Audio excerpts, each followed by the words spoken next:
ये बांग्लादेश में state sponsored जमाती जिहादी फोर्स की पहली तस्वीर है। जिस शख्स को यह भीड़ पीट रही है वो बांग्लादेशी हिंदू दीपू चंद्र दास हैं। ये वीडियो मेमन सिंह जिले की उस फैक्ट्री का है जहां दीपू काम करता था और यही वो जगह है जहां से 18 दिसंबर को उसे कट्टरपंथी भीड़ ने उठाया। इस्लामिक कट्टरपंथियों की भीड़ फैक्ट्री में घुस गई। दीपू को बुरी तरह पीटा गया, नारे लगाए गए।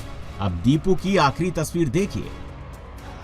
18 दिसंबर को यह बांग्लादेशी स्टेट स्पॉन्सर्ड जमाती जिहादी फोर्स की अगली तस्वीर है।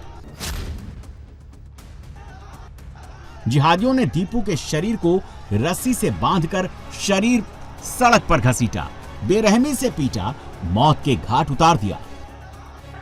जिहादी फौज इतने पर ही नहीं रुकी, दीपू के कपड़े उतारकर उसे पेड़ पर लटकाया गया, जिंदा जला दिया। पिटाई से लेकर बर्बर हत्या की तस्वीरों ने बांग्लादेश के हिंदुओं को डरा दिया है, पूरी दुनिया को हिला दिया है। लेकिन इन तस्वीरों के बीच एक तस्वीर और भी है जिसे देखकर आज पूरी दुनिया हैरान है। पुलिसकर्मियों के साथ मौजूद बांग्लादेशी हिंदू दीपू की यह तस्वीर फैक्ट्री में पिटाई के ऐन बाद की है। उसे जिंदा जलाने से कुछ देर पहले की है। भीड़ के चंगुल से छूटा दीपू पुलिस के सामने गिड़गिड़ा रहा है, जान बचाने की गुहार लगा रहा है।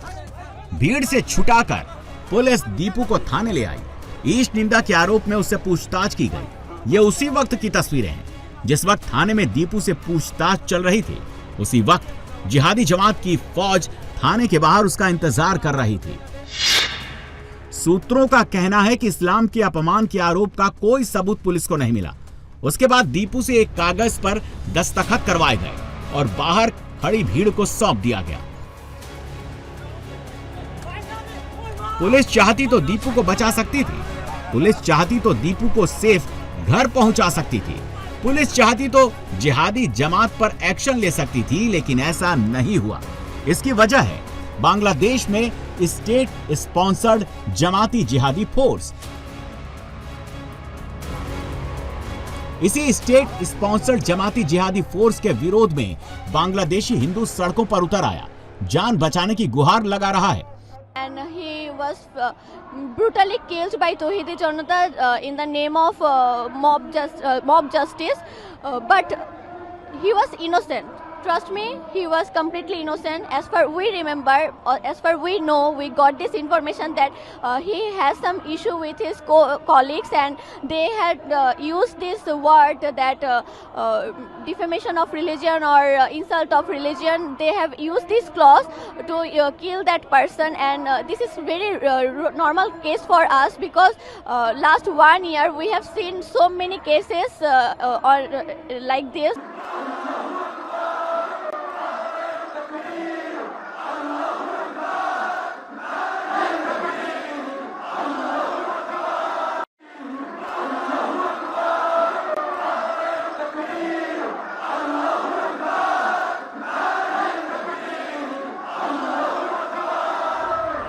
बांग्लादेश में जमाती जिहादी फौज को किसी और ने नहीं, खुद यूनुस ने तैयार किया है। किसी को भी जिंदा जला देने वाली पलटन यूनुस ने ही रेडी की है और इस फौज का टारगेट है हिंदू। इस बात का एक एक सबूत आपको देते हैं। ढाका में कट्टरपंथी फौज के आका की पूरी पिक्चर दिखाते हैं। ये उस्मान हादी की मौत के बाद ढाका की तस्वीरें हैं, जब कट्टरपंथियों की भीड़ डेली स्टार और प्रमोद आलो के दफ्तर को फूंक रही थी और यूनुस की पुलिस इन्हें रोकने की जगह मोहलत मांग रही थी। इसके जिहादी फौज ने खुद बताया कि आर्मी कैसे साइलेंट खड़ी होकर तमाशा देखती रही। আপনারা জানেন আমাদের হাদি ভাই আমাদেরকে রাস্তা দেখিয়েছে, যেটা 5 আগস্ট করা দরকার ছিল আমরা পারি নাই। আজকে সেটা করেছি হাদি ভাইয়ের উসিলায়। আমরা সেই দিল্লির লেসপেন্সার প্রথম আলোকে ঘুরিয়ে দিয়েছি এবং ঘুরিয়ে দিয়েছি আমরা দিল্লির ডেইলি স্টার নামক সেই দিল্লি দাসের দিল্লি স্টারকে। এখন আমরা লং মার্চ করতেছি ইনশাআল্লাহ 32 এর দিকে। অনেক আল্লাহু আকবার। আমরা আজকে ইন্ডিয়ান মূল লেসপেন্সার যে প্রথম আলো ঘুরিয়ে দিয়েছে আপনারা দেখেছেন। এখানে সেনাবাহিনী আসছে, ফিরাতে পারেনি। আমরা বলেছি যদি এখানে কেউ হস্তক্ষেপ করে তাকে ওখানে আগুনে নিক্ষেপ করব আমরা। এটা আমাদের স্পষ্ট বক্তব্য ছিল। সেনাবাহিনী আসছে কিন্তু ফিরায় নাই, ওনারা উপভোগ করেছে সিলেট সেনাবাহিনীর সদস্যদেরকে। এবং কি আরো একটা কথা বলতে চাই, আমরা এই বাংলাদেশে দিল্লি স্টার শেষ হয়েছে, প্রথম আলো শেষ হয়েছে, যদি হাসিনা সহ হাদি ভাইকে যারা হত্যা করেছে এই হত্যাকারীদেরকে যদি ফেরত না পাঠায়, ভারতের সাথে সমস্ত কূটনৈতিক সম্পর্ক বিচ্ছিন্ন করতে হবে সরকার। यूनुस ने कैसे बांग्लादेश को आतंकियों के हवाले कर दिया, कैसे बांग्लादेश को कट्टरपंथियों के चंगुल में फंसा दिया, अब उसका दूसरा सबूत देखिए। ढाका की सड़क पर खुलेआम तकरीरें दे रहे इस शख्स का नाम मुफ्ती जसीमुद्दीन रहमानी है।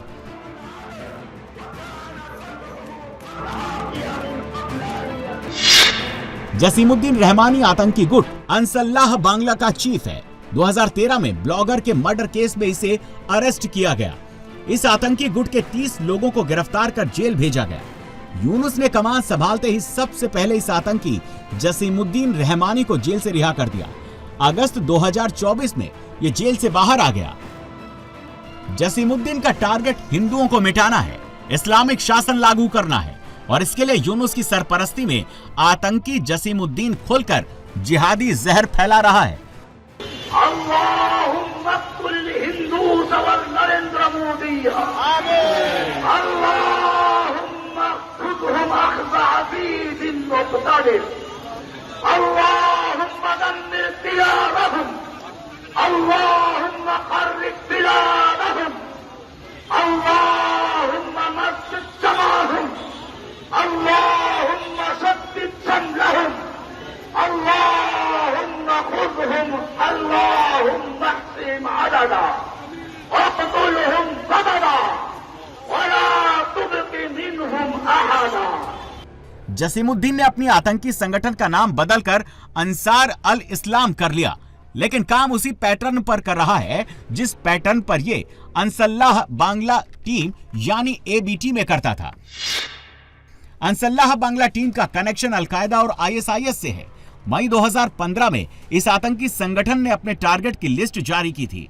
इस लिस्ट में बांग्लादेश के कई एक्टर, ब्लॉगर, डॉक्टर, इंजीनियर, जज, पॉलिटिशियन के नाम शामिल थे।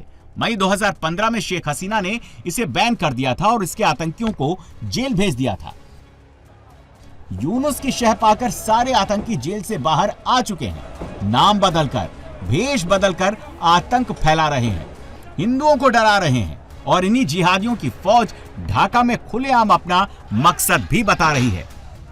কোনো তাগুতি শক্তির কোনো কিছু হবে না দেশে, একমাত্র আল্লাহর আইন চলবে দেশে। কোনো তাগুতের আইন দেশে চলবে না। প্রকাশ্যে দিবালোকে মানুষকে হত্যা করে পরে বলে যে মিলন আমার মক্কেল তো নির্দোষ। এই ব্রিটিশ হতে যতদিন বিচার ব্যবস্থা থাকবে এদেশের মানুষের কোনোদিন উন্নত হবে না। আল্লাহর আইন ছাড়া, সৃষ্টির আইন দিয়ে মানুষকে কোনোদিন মুক্তি দেওয়া যায় না। আল্লাহর আইনই মানুষকে মুক্তি দিতে পারবে। কোনো তাগুত, কোনো কাফের মুশরিকের আইন কোনোদিন মানুষকে মুক্তি দিতে পারে না। একমাত্র আল্লাহর আইন মানুষকে মুক্তি দিতে পারবে, ঠিক কিনা? আমরা চাই না কোনো কুফুরের মন্ত্র, আমরা চাই না কোনো সেকুলার গণতন্ত্র, আমরা চাই ইসলামী তন্ত্র, আমরা চাই আল্লাহ রসুলের আদর্শ। কোনো কাফের মুশরিকের আদর্শ আমরা চাই না। কোন ডেমোক্রেসি চাই না আমরা। ডেমোক্রেসির প্রতিষ্ঠাতা একজন কুলাঙ্গার, সে ছিল একজন মুসি। পৃথিবীতে মোহাম্মদ রাসূলুল্লাহ সাল্লাল্লাহু আলাইহি ওয়াসাল্লামের মতন এত বিশ্ব মহামানব থাকতে আমরা কেন মুসির আদর্শ অনুসরণ করবো? আমরা তো মুসলমান, আমাদের রক্ত ভাই, সহ্য হয় না ভাই। আমরা ভারত কেন এদেশে আধিপত্য বিস্তার করবে এই কিছু কুলাঙ্গারের জন্য? ভারতের কোনো দালাল এদেশে থাকতে পারবে না। যারা বাংলাদেশকে ভালোবাসে, যারা এই সার্বভৌমত্বকে ভালোবাসে, তারাই এদেশে থাকবে, তারাই এদেশের সুসন্তান। কোন কুলাঙ্গার এই দেশের মাটি কোনোদিন আর কিছু করতে পারবে না ইনশাআল্লাহ। यूनुस ने ढाका की गद्दी संभालते ही सिर्फ कट्टरपंथियों को रिहा ही नहीं किया, यूनुस ने हर उस जिहादी को बाहर निकाल दिया जिसे हसीना ने सलाखों के पीछे ढकेला था। 1256 लोगों की हत्या, 13 महिलाओं के साथ रेप का आरोपी जमात का नेता अजहरुल इस्लाम, 27 साल से जेल में बंद स्वीडन असलम, अवामी लीग रैली में ग्रेनेड अटैक का आरोपी अब्दुस सलाम पिंटू समेत 100 से ज्यादा खूंखार आतंकी और कट्टरपंथियों को ढाका में जिहाद का जहर फैलाने के लिए छोड़ दिया गया है। यूनुस ने जेल से कट्टरपंथियों की टोली रिहा कर बांग्लादेश में एक नई फ्रंट लाइन तैयार की है। इस फ्रंट लाइन में जिहादी हैं, आतंकी हैं, कट्टरपंथी हैं और इनका मकसद सिर्फ और सिर्फ खून बहाना है।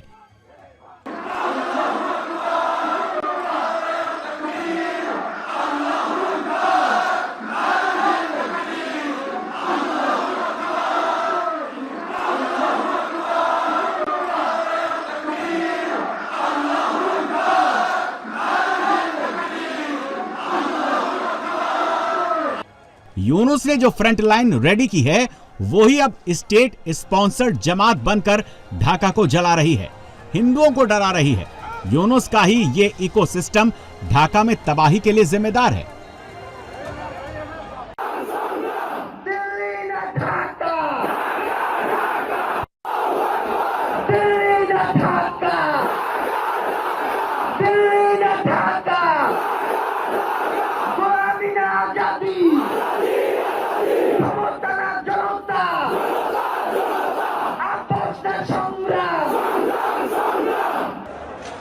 ढाका से लेकर चटगांव तक, रंगपुर से लेकर मेमन सिंह तक यूनुस की ये जिहादी फौज ही तांडव मचा रही है। उसका सबूत ये वीडियो है। ये तस्वीर उस वक्त की है जब शेख मुजीब के घर पर जिहादियों की फौज ने हथौड़ा चलाया। उसी वक्त यूनुस की फ्रंट लाइन के एक जिहादी ने बांग्लादेश के झंडे के साथ आतंकी संगठन आईएस का झंडा लहराया। नवंबर 2024 में बांग्लादेश के झंडे के साथ भगवा ध्वज लहराया गया था। उस केस में यूनुस के पुलिस ने इस्कॉन के पुजारी चिन्मय कृष्णदास को झूठा फंसाकर देशद्रोह की धाराएं लगा दी थी। 6 महीने तक चिन्मय कृष्णदास को जमानत नहीं मिली, लेकिन आतंकी संगठन आईएसआईएस के झंडे पर यूनुस ने आंख बंद कर ली है। कोई केस दर्ज नहीं हुआ, किसी ने इस आतंकी को अरेस्ट तक नहीं किया, क्योंकि ये झंडा लहराने वाला कोई और नहीं, यूनुस की जिहादी फ्रंट लाइन का ही मेंबर है। इसी फ्रंट लाइन ने 18 दिसंबर को ढाका में खूनी खेल खेला। नाराए तकबीर, इनकिलाब इनकिलाब, मुजीबात मुर्दाबाद। यूनुस चुनाव से पहले ऐसी फ्रंट लाइन बांग्लादेश के हर शहर में तैयार कर देना चाहता है, जिससे कि उसकी फेवरेट जमात के सामने ढाका में कोई न टिक सके। यकीन ना हो तो सुन लीजिए। সে ইন্ডিয়াকে আমাদেরকে মোকাবেলা করার জন্য আমাদেরকে ঘরে ঘরে মা বোন ছেলে মেয়ে নির্বিশেষে ট্রেনিং দিতে হবে, কারণ আমাদেরকে এদেরকে মোকাবেলা করতে হবে। আমি ক্ষুদিরাম দেখি নাই, আমি আজাদ দেখি নাই, আমি হাদিকে দেখেছি। হাদি ছিল একটি বিপ্লব, বিপ্লবী নেতা কাকে বলে আমরা হাদিকে দেখে শিখেছি। নাওয়া খাওয়া সংসার বাচ্চা কাচ্চা ভুলে কিভাবে রাজপথ দখল করে থাকতে হয়, কিভাবে বলিষ্ঠ কণ্ঠস্বর, একটা আকুত ভয় কণ্ঠস্বর কিভাবে হয়, হাদিকে দেখেছি। আমি बांग्लादेश में लेटेस्ट हिंसा के लिए यूनुस की टोली ने उस्मान हादी की मौत को ग्राउंड बनाया। उस्मान हादी के नाम पर हिंदुओं को डराया, घरों को जलाया, अखबार के दफ्तर फूंक डाले, एंटी इंडिया नारे लगाए। इसके लिए प्रोपेगेंडा सेट किया गया। लोगों से कहा गया उस्मान हादी के मर्डर की साजिश इंडिया में मौजूद आवामी लीग के नेताओं ने रची है। हादी की हत्या का आरोपी बॉर्डर क्रॉस कर भारत भाग गया और बांग्लादेश के दुश्मनों को इंडिया ने पनाह दी है। इसके बाद ही जिहादी टोली ने भारतीय उच्च आयोग के बाहर धमकी भरे नारे लगाए।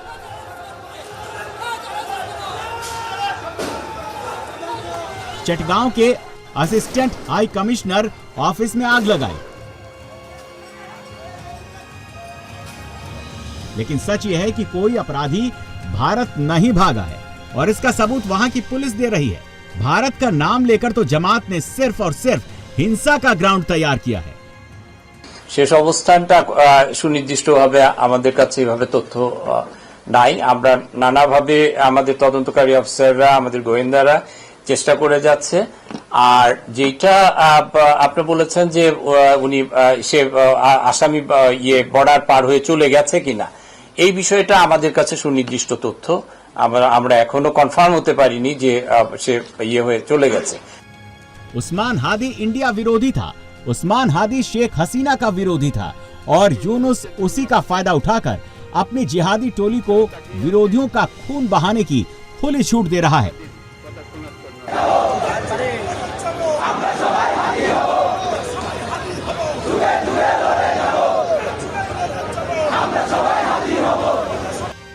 सच यह है कि उस्मान हादी की मौत के लिए जिम्मेदार भी यूनुस की जिहादी टोली ही है। कहा तो ये तक जा रहा है कि हत्यारा यूनुस की जिहादी फ्रंट लाइन का ही मेंबर है, और इसे भी यूनुस ने ही जेल से 2 बार रिहा कराया है।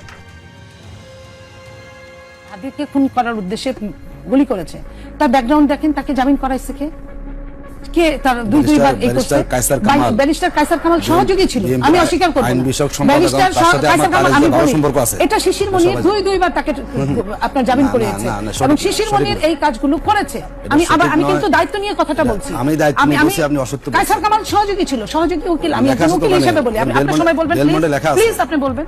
ডেলমন্ডে লেখা আপনার আছে। নিয়ম কি? নিয়ম হচ্ছে উকিল, আপনি যদি উকিল থাকেন, আপনি একা পারলেন না, আপনি মনে হলো আরো 5টা নিতে পারেন। আপনি আপনার আসামি পক্ষ বা বাদী পক্ষ যদি চায় যে হ্যাঁ আরো 10টা উকিল নেব, সমস্যা নাই, টাকা কোনো ম্যাটার না, আপনি নিতে পারেন।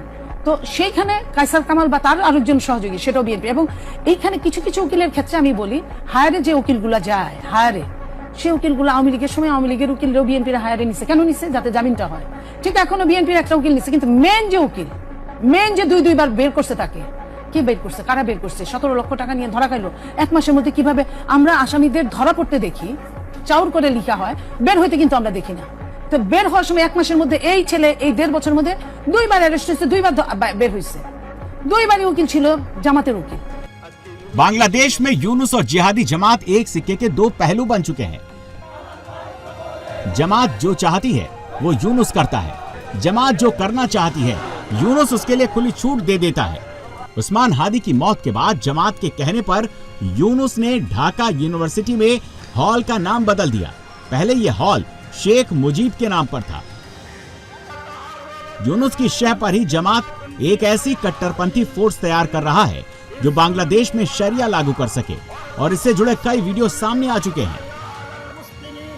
তাকে আমি যেখানে পাবো সেখানে আমি হত্যা করে ফেলবো। এটা কার বিধান? এটা আল্লাহর বিধান। আল্লাহ পাক কোরআনে বলছেন, মালউনিনা আইনামা সুকিফু উখিযু ওয়া